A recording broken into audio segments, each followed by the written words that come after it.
Bonjour chers internautes, nous sommes désormais à la vidéo numéro 17 sur 42 sur le bouquin de Michel Onfray. Sur le thème de l'ignorance, nous sommes désormais au chapitre intitulé Initiation.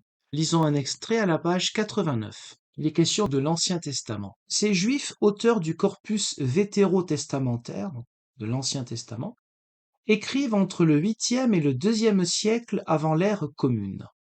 Tous sont contemporains d'Homère, Parménide, Héraclite, Démocrite, Gorgias, Protagoras, Échille, Euripide, Sophocle, Hésiode, Platon, Diogène, Zénon, Cléante, Aristote, Épicure, voire de Marc Aurèle. Ils ont la même faculté inventive et conceptuelle. Leur imaginaire est aussi étendu, leur pouvoir de créer des mondes idéals est semblable. Jésus s'avère un puzzle aux morceaux vétérotestamentaires destiné à un motif néotestamentaire. Fin de citation.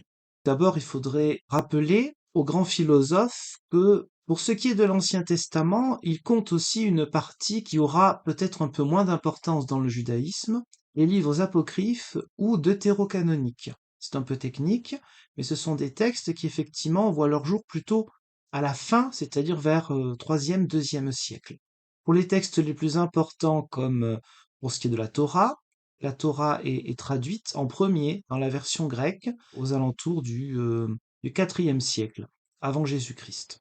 Les textes les plus importants ne vont pas jusqu'au 2e siècle. Pour ce qui est des personnes contemporaines qui ont de l'imagination, visiblement, il n'est pas au courant qu'il existe aussi un monde au Moyen-Orient et en Orient qui peut lui aussi avoir influencé la religion juive.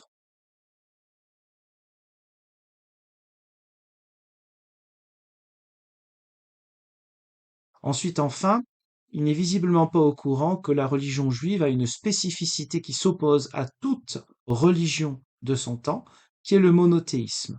Donc même en ayant de l'imagination, l'Ancien Testament est déjà une bibliothèque avec plusieurs origines théologiques, mais d'un même judaïsme qui proclame le même monothéisme. Il y a certes, bien sûr, l'espérance messianique, il n'y a pas que ça. Et tous les livres de l'Ancien Testament ne parlent pas de ça. Poursuivons maintenant à la page 90. Il est question du baptême par Jean le Baptiste de Jésus. Qu'est-ce qui se joue donc avec ce baptême de Jésus par Jean le Baptiste? Réponse de Michel Onfray, un combat pour la domination dans l'espace vital messianique, pour la domination et la reconnaissance.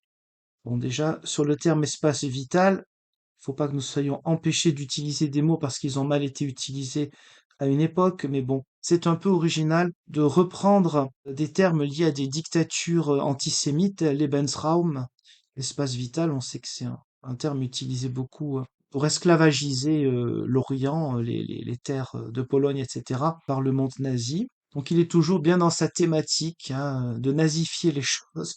Alors, il reprend les passages de l'Ancien Testament, dans le désert, ouvrez le chemin au Seigneur, oui, par Isaïe, très bien. Il ne veut pas voir ou il n'a pas vu que l'écriture des évangiles se fait à la lumière de Pâques et qu'il y a donc une anticipation de la résurrection avec le baptême. Parce que le baptême de Jean est comme une anticipation, mais celui du Christ a le sens de la mort et de la résurrection. Il n'a pas peut-être recherché ce que signifie le baptême dans ce contexte juif. Il parle des eaux lustrales. Dans le contexte juif, peut-être ne sait-il pas que l'eau est le signe de la mort. Les mers, les océans sont signes de mort, de destruction. Ce n'est pas le cas forcément dans le monde grec, qu'il connaît sans doute mieux que le monde sémitique. Pour ce qui est de ce combat, donc, il faut comprendre, j'imagine, qu'il s'agit de deux personnages inventés, puisque Jésus est un personnage inventé par les premiers, entre guillemets, chrétiens, d'après Michel Onfray. Donc Jean le Baptiste doit être un autre personnage inventé, parce que sinon nous aurions quelqu'un qui a vraiment existé, Jean le Baptiste, qui est combattu par quelqu'un qui n'a pas existé. Un peu plus loin à la page 92, cette rencontre oppose un moine du désert, Jean-Baptiste, vivant dans l'idéal ascétique, et le Messie évoluant dans l'idéal pneumatique, c'est-à-dire de l'esprit. Si l'on se souvient du sens que les gnostiques donnent à ce mot, qui représente le plus haut degré de perfection spirituelle. Là, Michel Onfray convoque les gnostiques, alors qu'il n'y a même pas besoin de parler du gnosticisme. Les premiers chrétiens ont une vague idée de la langue grecque, c'est la langue universelle dans tout le bassin méditerranéen.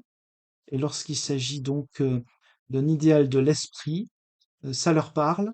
Mais en tant que juifs, eh bien, ça leur parle parce qu'il est question de l'Esprit Saint dès l'Ancien Testament, l'Esprit qui souffle, l'Esprit vital.